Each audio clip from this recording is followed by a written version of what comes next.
자, 이제 27번부터 보면 되죠. 자, 27번. 한국주택금융공사의 업무로 짝지은 것은 했죠. 기억에 주택저당채권 유동화, 요거는 한국주택금융공사의 업무가 맞죠. 그 다음에 주택도시기금관리, 이거 들어보신 적 없죠? 일단 패스해야 되겠죠. 토지은행계정관리. 토지은행계정은 누가 관리할까요? LH공사에서 하겠죠. 그럼 요거는 들어가면 안 될 것 같고요. 그 다음에 리얼의 주택담보노후연금 보증, 요거는 맞잖아요. 그 다음에 주택저당채권 또는 학자금 대출채권의 평가 및 실사. 자, 요거는 도대체 한국주택금융공사가 학자금 대출채권 평가 실사를 왜 할까? 이거를 빼면은 이제 1번으로 가는 거죠. 1번. 1번으로 가면 이제 틀리는 거고, 3번으로 가야죠. 3번으로. 자, 이게 아까 이거 근거법이 SLBS가 학자금 대출 증권이죠. 요 SLBS가 바로 한국주택금융공사법의 근거예요. 그래서 학자금 대출 증권의 학자금 대출채권의 평가 및 실사, 이런 업무는 한국주택금융공사가 해요.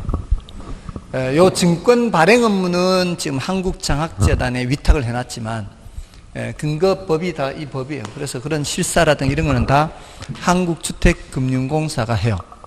그럼 주택도시기금 관리는 누가 하느냐? 주택도시보증공사예요. 주택도시보증공사. 근데 요거를 이제 관리를 하는데 주택도시보증공사에서는 그거를 또 업무 위탁을 우리 은행에다가 위탁해 놨어요.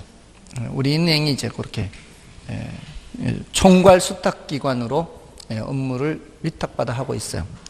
여러분들 왜 청약저축 들죠?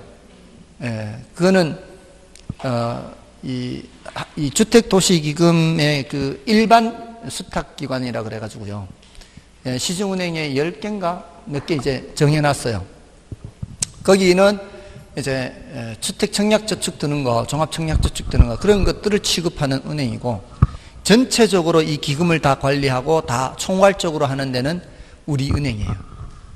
그렇게 해서 그 기금을 관리하고 있어요. 그 기금은 어떤 것으로 이루어지는가 하면은, 우리 집 살 때 채권 사잖아요. 국채. 자동차 살 때도 사죠. 그러면 채권을 사면은 그게 바로 우리가 채권을 이제 환매를 한단 말이에요. 그럼 환매하면 차익이 생기죠. 그 차익만큼이 이 기금으로 들어가는 거예요. 그리고 우리가 청약저축 들면은 청약저축 드는 그 기금, 돈, 그것도 주택도시기금으로 들어가요. 또 로또 사죠. 로또 수익금 중 일부가 또 그쪽으로 들어가요. 그런 식으로 해서 기금을 쌓아요. 정부 출연금도 있고요. 그렇게 해서 만들어진 돈으로 LH공사에서 무슨 뭐 임대주택 짓는다거나 이런 데 쓰는 겁니다. 자, 됐고요. 별로 재미없나 봐요. 조는 거 보니까. 27번은 그렇습니다. 기억, 리얼, 미음. 그래서 3번이 정답이에요.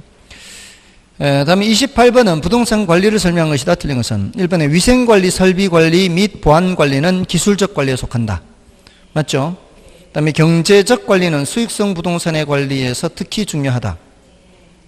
맞고요. 그 다음에 부동산을 운용하여 합리적인 순이익을 창출해낸 관리는 경제적 관리이다. 맞죠? 그 다음에 임대차 계약, 예약 및 권리 분석, 권리 관계 조정 등은 법적 관리에 속한다. 이건 다 법적 예약, 계약, 권리 분석, 권리 관계니까요. 5번이 틀렸죠. 토지의 도난 방지 대책은 토지의 기술적 관리에 속한다. 이거 자칫하면 속기가 쉽죠. 그런데 토지 도난 방지잖아요. 토지 도난 방지는 법적 관리에 속하죠. 이거 뭐 중요도가 좀 낮아서 제가 표시를 하지는 않았는데요. 아무튼 5번이 정답이고요. 그다음에 29번은 이제 중요합니다. 이 부동산 개발에서는요, 29번과 30번이 제일 많이 나왔거든요. 부동산 개발에서. 예를 들어 왜 우리 GC 스타트 하죠. GCC 타투 하면은 이제 지역경제 분석, 시장 분석, 시장성 요거 이제 구별하는 거하고, 그리고 또 저거 있죠. 부동산 개발의 위험, 법시비, 법적 위험, 시장 위험, 비용 위험 하는 거 있죠.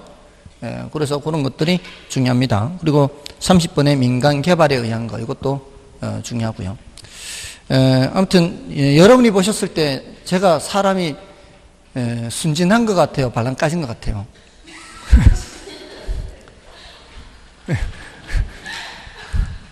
어떻게 보여요? 중간 정도인 것 같아요. 순진해 보이지 않나요? 그렇지 않아요? 순진해 보이진 않아요. 아니면 발랑 까진 것 같아요. 굉장히 격하게 흔들고 있어요. 저 굉장히 순진한 사람이에요. 제가 얼마나 순진한가 하면 진짜 세상 물정 모르고 잘 그런 말을 몰라서 가방끈 길다 이런 말이 있죠. 가방끈 길다는 말을 정말 아프게 배웠어요. 뼈저리게. 사실 제가 방위 출신이거든요. 방위. 옛날에는 방위라는 게 있었어요. 지금은 방위가 없고 공익근무요원 하죠. 방위병. 출퇴근하는. 들어가서 사는 게 아니고 잠은 집에 와서 자는. 그 방위병이 하는 일이 뭔지 아십니까? 방위병이 하는 일이 뭔지 아세요? 다들 그렇게 알고 있어요. 동사무소 지키는 게 아니고 동사무소 이렇게 출퇴근하는 방위병도 있고, 그거는 뭐 이제 사무직이죠. 행정직이죠. 군인이라고 해서 다 총 들고 싸우는 전투병만 있는 게 아니에요. 군인도 다 행정직이 있죠. 물론 행정직도 다 이제 주기적으로 이렇게 전투력 훈련도 하기는 하는데, 거의 대부분은 행정직은 전투훈련은 안 해요. 거의 대부분 그냥 행정 업무예요. 근데 방위병도 후방은 주력 부대가 방위병이에요. 주력 부대가. 후방은 현역병들이 몇 명 없어요. 한 부대 현역병 한 10명 이렇게 있어요. 뭐 일개 대대 안에. 근데 우리 대대에 이제 수백 명이 전부 다 방위병인 거죠. 그럼 우리는 하는 일이 그게 전투훈련이에요. 출퇴근해서 군부대로 들어가는 거예요. 동사무소로 하는 게 아니고 군부대로 가는데 이제 8시까지 가야 돼요. 8시까지 가면 이제 점호를 하죠. 이제 그때 안 가면 탈영인 거예요. 우리는 점호 시간에. 그러니까 8시까지 가서 이렇게 이것저것 준비하고 9시부터 이제 업무 일과가 시작이 되는 거예요. 근데 그 업무 일과가 진짜 저는 깜짝 놀랐어요. 1교시 태권도, 2교시 특공무술, 3교시 사격, 이런 식으로 시간이 다 돼 있어요. 그런 전투훈련을 하는 거예요. 그 전투훈련을 해서 뭐 이렇게 사격 훈련하는 이제 거를 먼저 이렇게 이제 실탄을 쏴서 연습하는 게 아니라 이렇게 자세 잡는 거를 이제 연병장에서 먼저 하고, 그 연습하고 난 후에 이제 25m 0점 사격하고 이제 실거리 100m, 200m, 250m 실거리 사격 이렇게 하거든요. 근데 이 후방의 방위병은 이 학력 편차가 커요. 현역병은 이게 편차가 적어야 될 거 아니에요. 정규군이니까. 정규군은 편차가 거의 없어요. 근데 후방의 방위병은 중졸부터 대학원졸까지 막 이 편차가 굉장히 심해요. 그리고 나이도 20살 넘은 애부터 30살 가까이 되는 나이 편차도 심해요. 근데 우리 동기가 30명쯤 갔는데 그 동기 중에 한 15명이 대제였어요. 그리고 그 중에 우리 동기 중에 중졸도 있고 고태도 있고 뭐 우리 동기 중에도 그렇게 많고, 근데 우리 1년 선배가 거의 대부분이 중졸이 많았어요.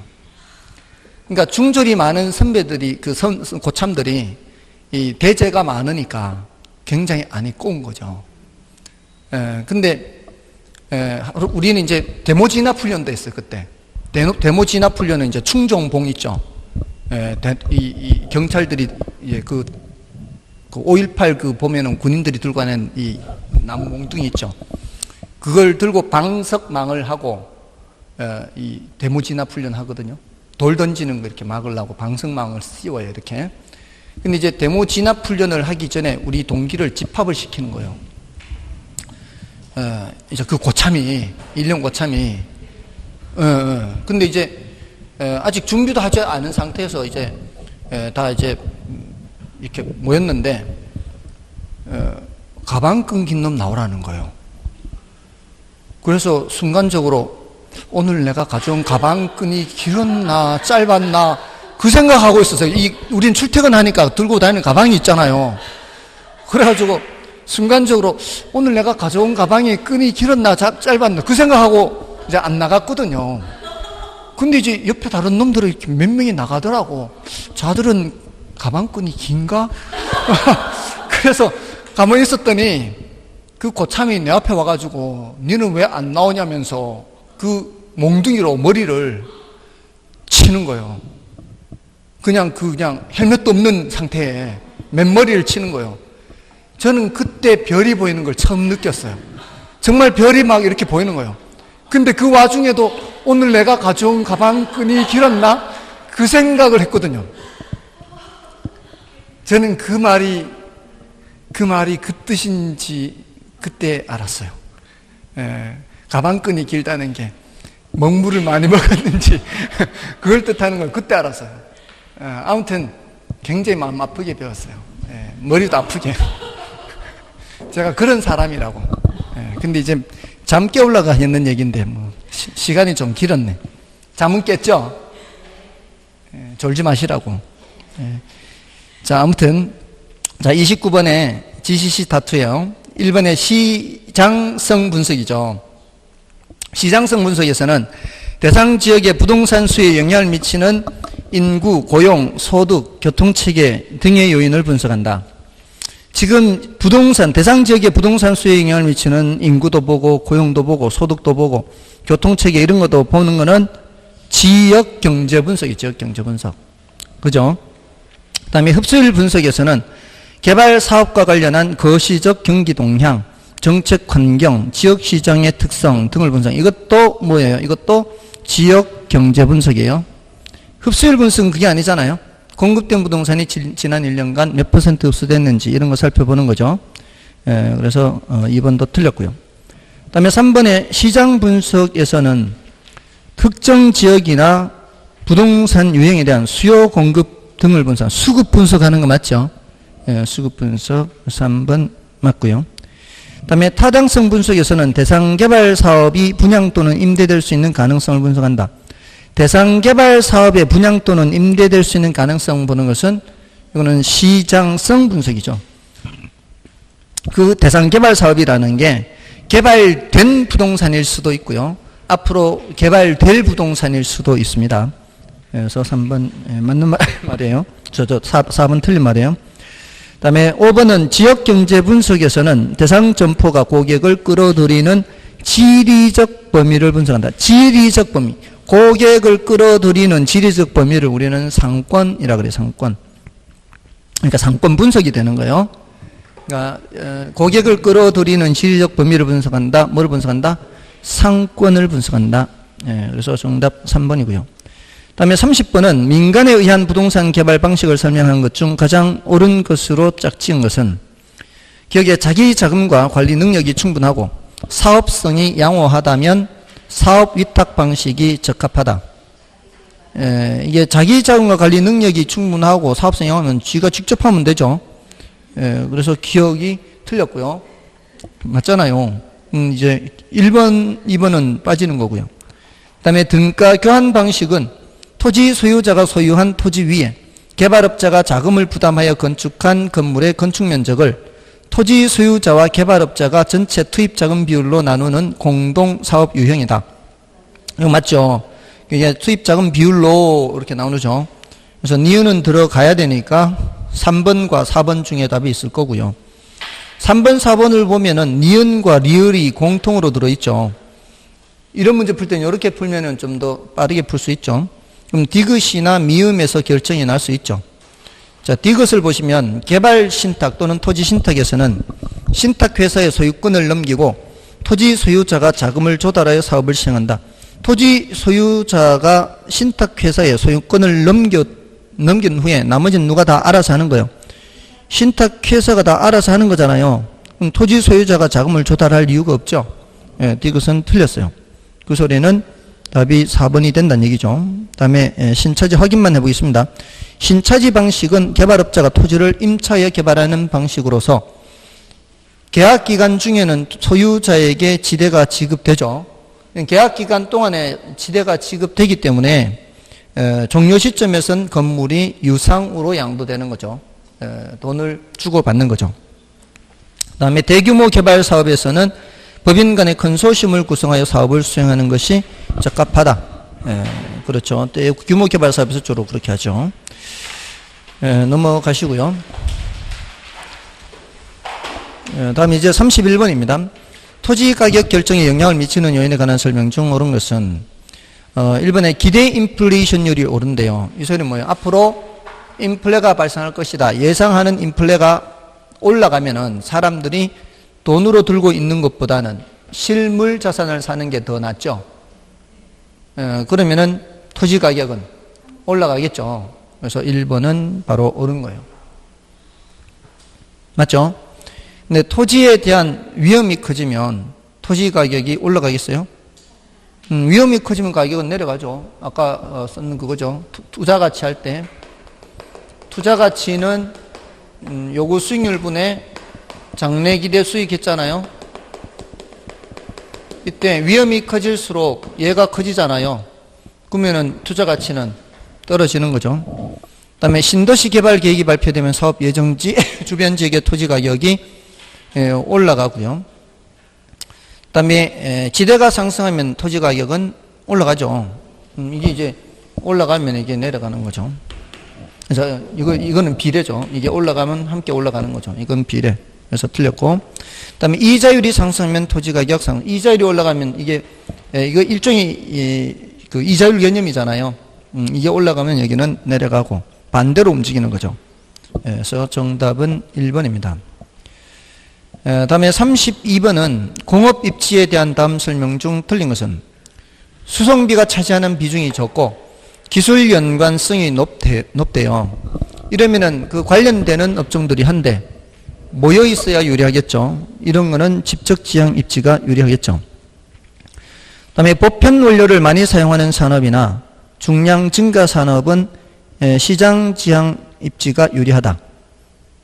중량 증가 산업 이렇게 하고 있죠. 중량 증가 산업. 중량 증가 산업은 뭐예요? 제품을 만드는 과정에서 점점 무게가 늘어나는 거죠. 그러면은 시장 근처에서 팔아야 되죠. 무거운 거를 수송할 수는 없잖아요. 그리고 보편 원료를 많이 사용한다. 이게 뭘 많이 사용하는 거예요? 물을 많이 해서 물을 많이 사용하니까 시장 지향 입지 맞아요.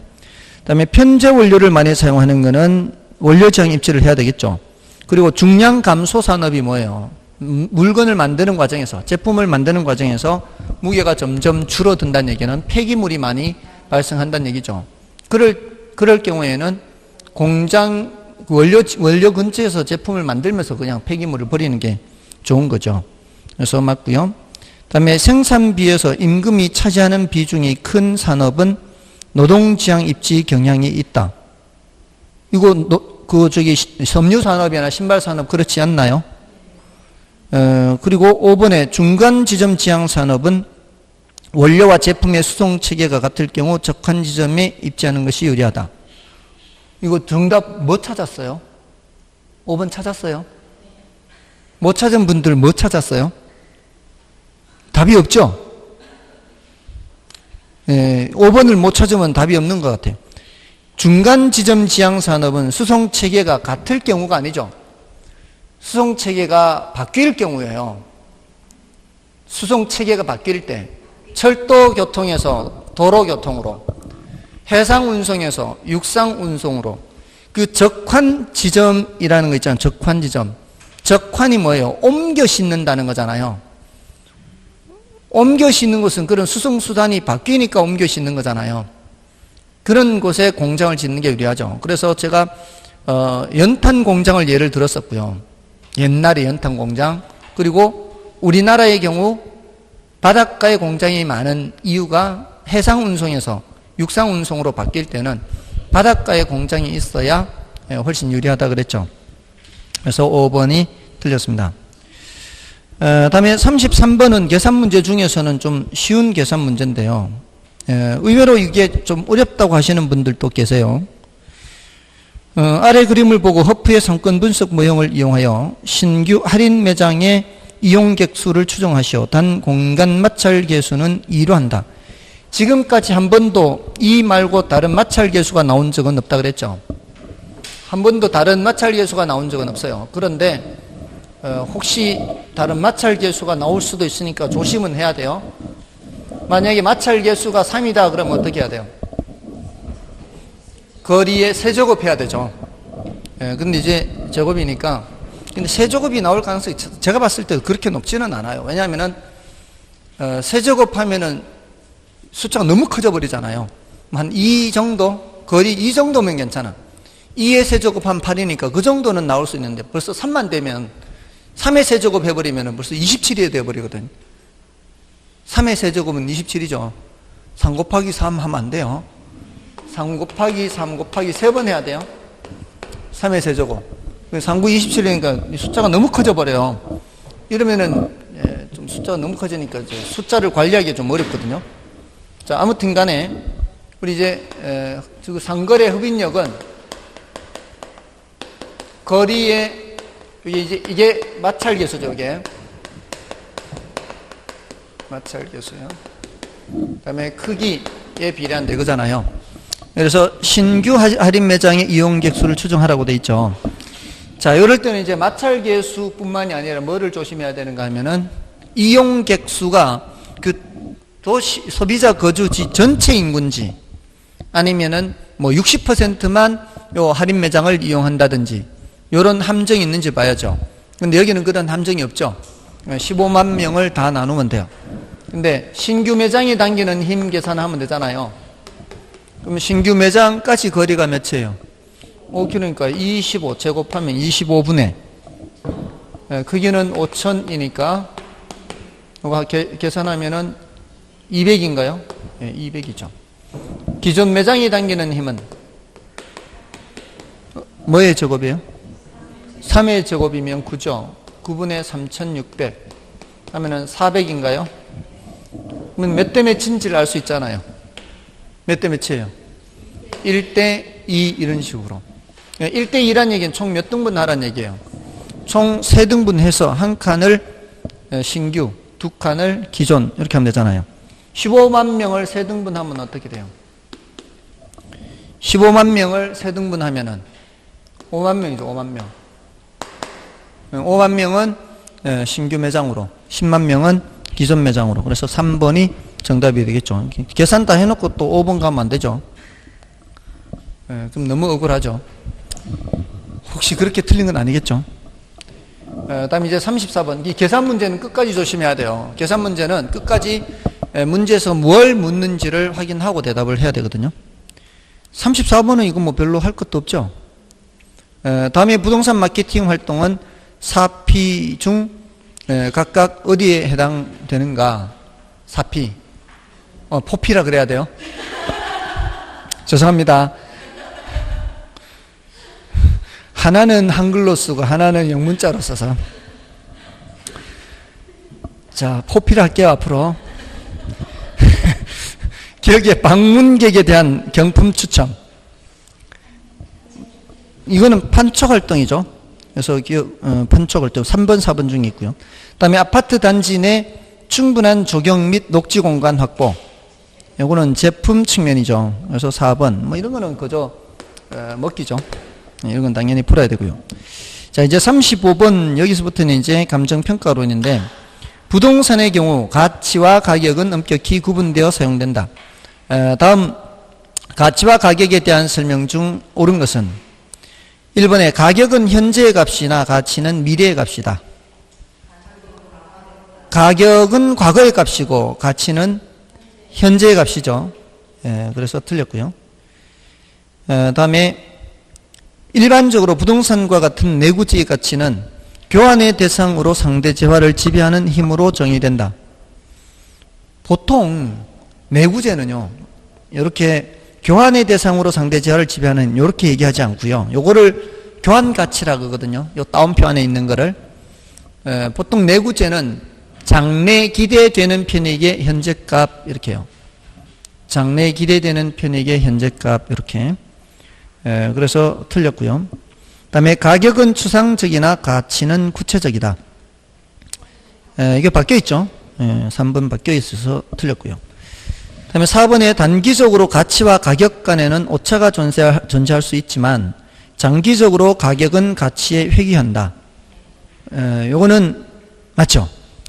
오차가 있을 수 있는 것은 단기적으로 오차가 있을 수 있죠. 그렇지만 장기적으로는 누가 누구에게로 가는 거예요?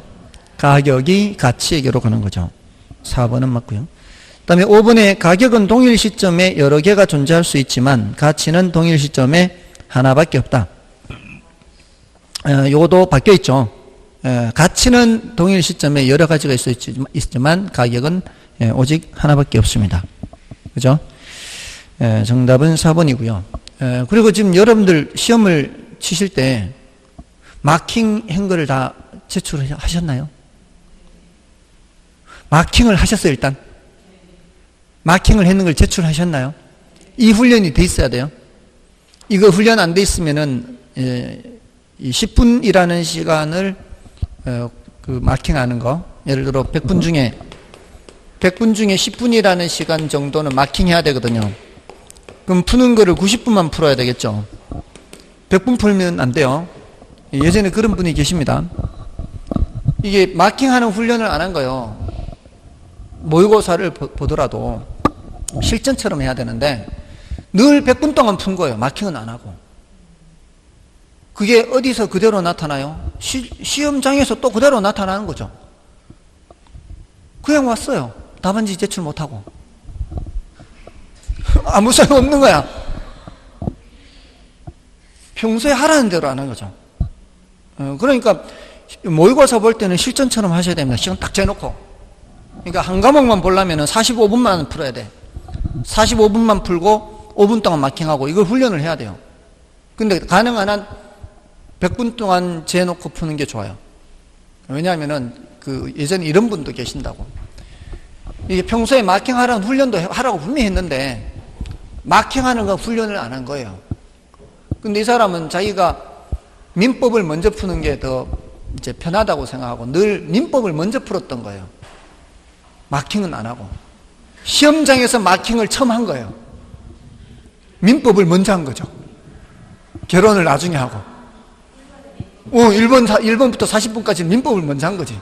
자기가 먼저 풀었다고. 근데 7월 달에 온 분이었거든. 7월 달에 와서 이제 1차만 한 거였어요.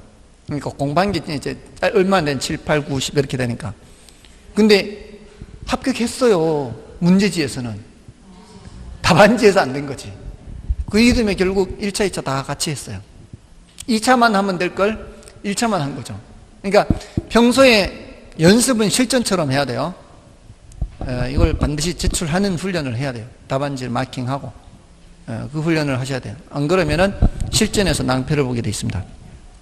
자, 아무튼 그렇고요. 36번 보겠습니다. 지역 분석 및 개별 분석에 대한 설명이다. 틀린 것은. 자, 이것도 나오면은 어렵지 않게 출제된다 그랬죠. 지역 분석의 대상은 원칙적으로 인근 지역과 유사 지역뿐이다. 지역 분석의 대상은 동일 수도권도 있죠. 그래서 1번 틀렸고요. 다음에 개별 분석은 대상 부동산의 최유효 이용을 판정하기 위해 하는 분석이다. 맞고요.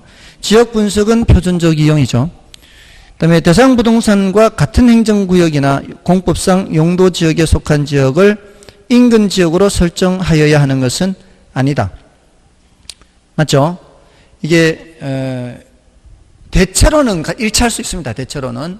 왜냐하면 우리가 공법상 용도 지역의 규제 하에 토지를 이용을 해야 되죠. 대체로 일치할 수 있지만 반드시 일치하는 것은 아니기 때문에 반드시 행정구역이나 공법상 용도 지역에 속한 지역을 하는 것은 아닙니다.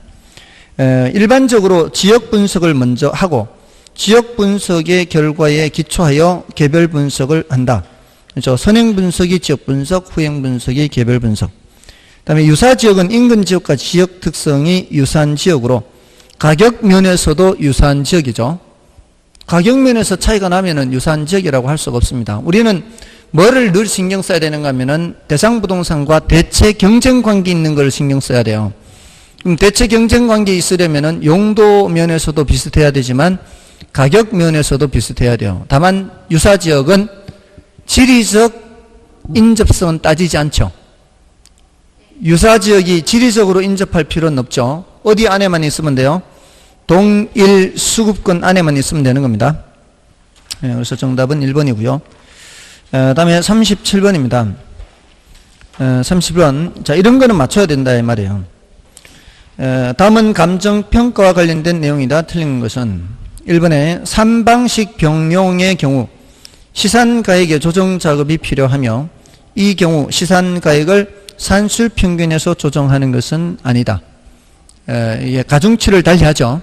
그래서 가중평균하고요. 맞고요. 다음에 수익성의 사고방식에 근거한 평가 방법으로는 가격을 구하는 수익환원법과 임료를 구하는 적산법이 있다. 이거 틀리면 안 되죠. 수익 분석법이죠. 이 적산법을 질문하는 경우가 제일 많아요. 왜냐하면은 원가 방식에 원가법, 이건 원가란 단어가 들어있잖아요. 적산법은 원가란 단어가 안 들어있죠. 비교 방식에 거래 사례 비교법, 비교란 단어가 들어가 있잖아요. 임대 사례 비교법 들어가 있죠. 수익 방식에는 수익 환원법, 수익자 들어가 있죠. 수익 분석법, 수익자가 들어가 있죠. 다른 것들은 글자를 써놓으면 바로 눈치 다 채죠. 이거 원가 눈치 챌 거 아니에요. 적산법은 눈치를 잘 못 챌 수 있죠. 그렇게 해서 적산법을 질문할 가능성이 제일 많은 거죠. 아무튼 2번 틀렸고요. 자, 건물은 원가 방식, 토지는 비교 방식, 수익 부동산은 수익 방식으로 구한 가격이 신뢰성이 높다. 맞죠? 그래서 원칙적으로 하는 방법들이 있잖아요. 그래서 3번 맞고요. 다음에 4번 기준 시점은 감정평가의 기준이 되는 시점을 말하고, 기준 시점은 원칙적으로 가격조사 완료일이 되며 가격조사가 가능한 경우에 하나여 미리 정할 수가 있죠. 이거는 이제 보통 의뢰할 때 하죠. 다음에 감정평가 규칙상 임료의 평가는 뭐로 구함이 원칙이다? 비준 임료로 구함이 원칙이죠. 임대사례비교법이 원칙입니다. 그래서 정답 2번이고요. 38번은 푸셨나요? 패스했나요? 38번은 풀려면은 정액법 적산가액이죠. 정액법 적산가액은 어떻게 하는 거예요? 요거는 1 빼기 몇 퍼센트를 몇 등분해서 몇 년 경과하느냐, 이거 공식이 외워져야죠. 여기 바깥에 뭘 곱해요? 재조달 원가를 곱하죠. 이 몇 퍼센트를 알려면 빨리 뭐를 봐야 된다 그랬어요? 잔존가치율, 잔가율을 봐야 된다 그랬죠. 잔가율을 보면은 잔가율이 10%면 여기가 90%가 돼야 되고, 잔가율이 20%면 여기가 80%가 돼야 되죠. 그리고 여기서는 이게 바로 뭐예요? 전체 연수, 전체 연수.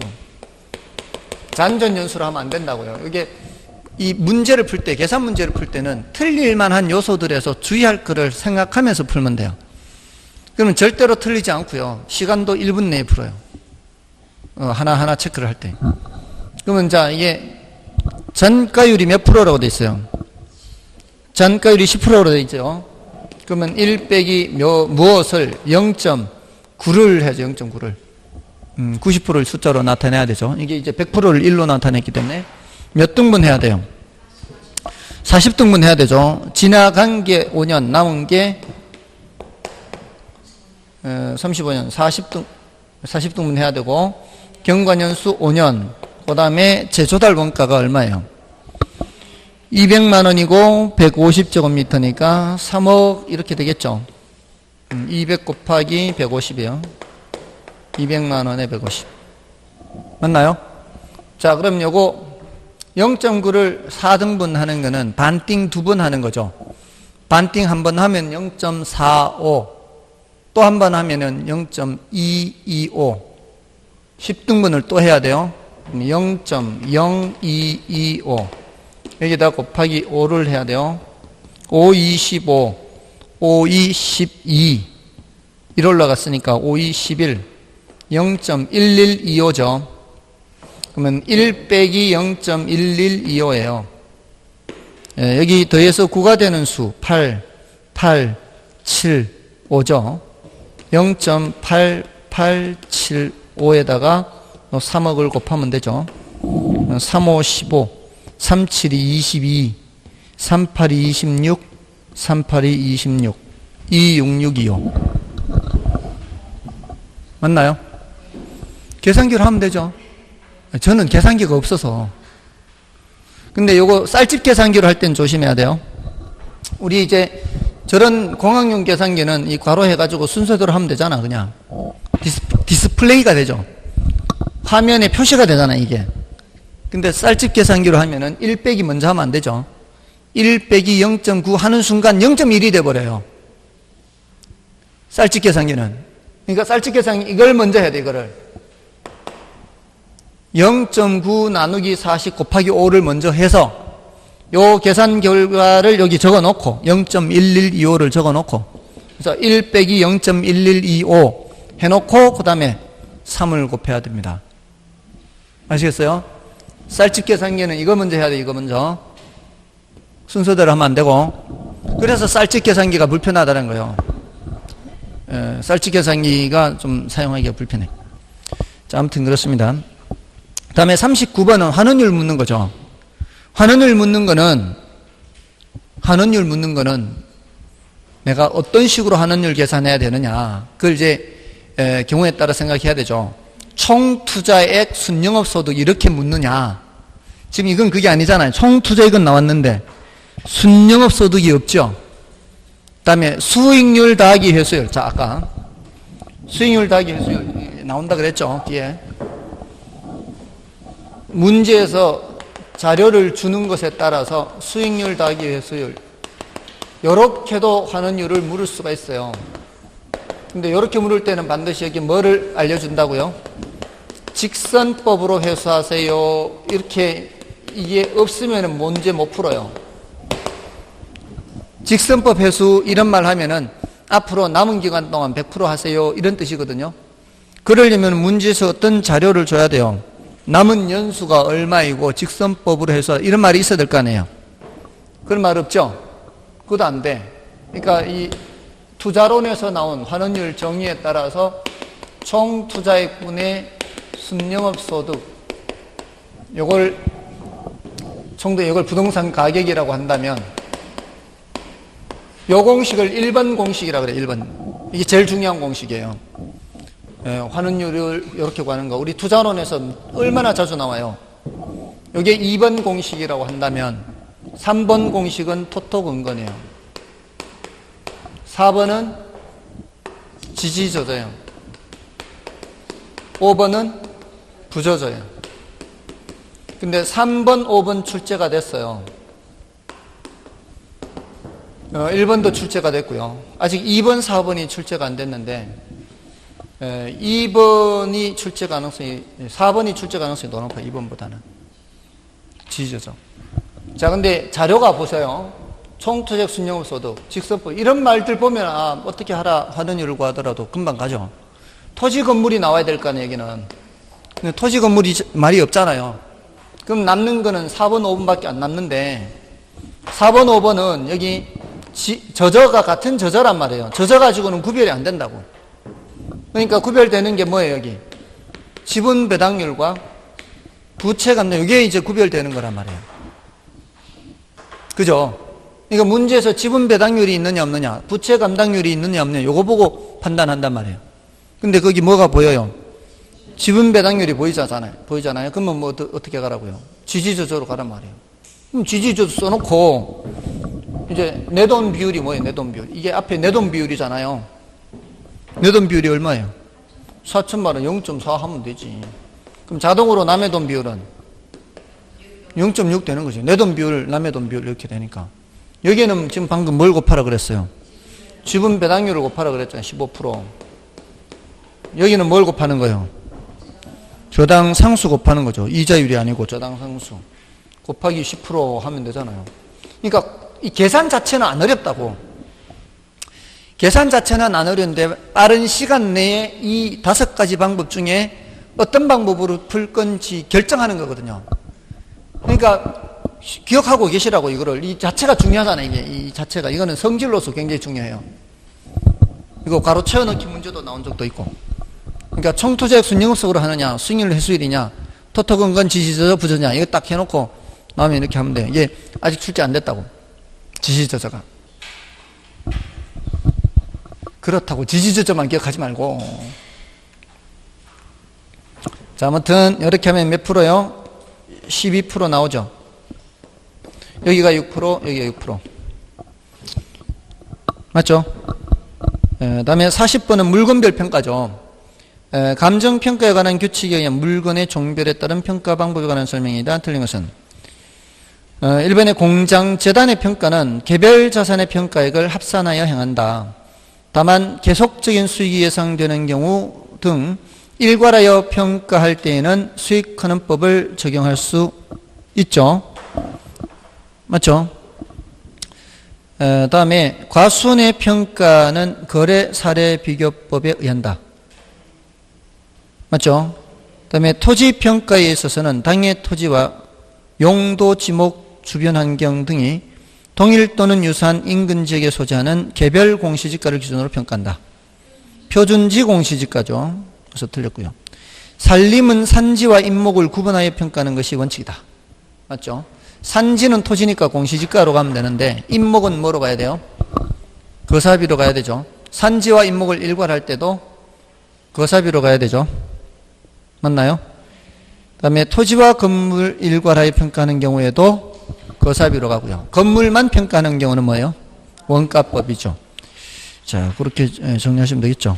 자, 이렇게 하고요. 지금까지 여러분들이 보신 모의고사하고 이렇게 점검해 보십시오. 오늘 문제 푼 것도 이렇게 하면 되죠. 오늘 푼 것도 이렇게 점검해서 별표에 해당하는 것을 우선적으로, 별표에 해당하는 것을 틀렸다. 그걸 우선적으로 점검을 하시라는 얘기예요. 지금까지 경험상 지금까지 한 50점대 받는 사람들요. 50점대 받는 사람들은 이게 한 15개 정도 안팎 공부해야 될 게 15개 안팎 정도였고요. 40점대인 사람들은 한 20개 가까이 이렇게 되고요. 한 70점대, 60점대, 70점대 가는 사람들은 이제 10개 밑으로 내려가요. 그런 사람들은 이제 많이 맞추니까 틀린 게 별로 없으니까 아무튼 어떤 상태라 하든 간에 자신이 틀린 것들 위주로 그렇게 점검하시면 되겠습니다. 오늘 여기까지 하겠습니다. 있었습니다.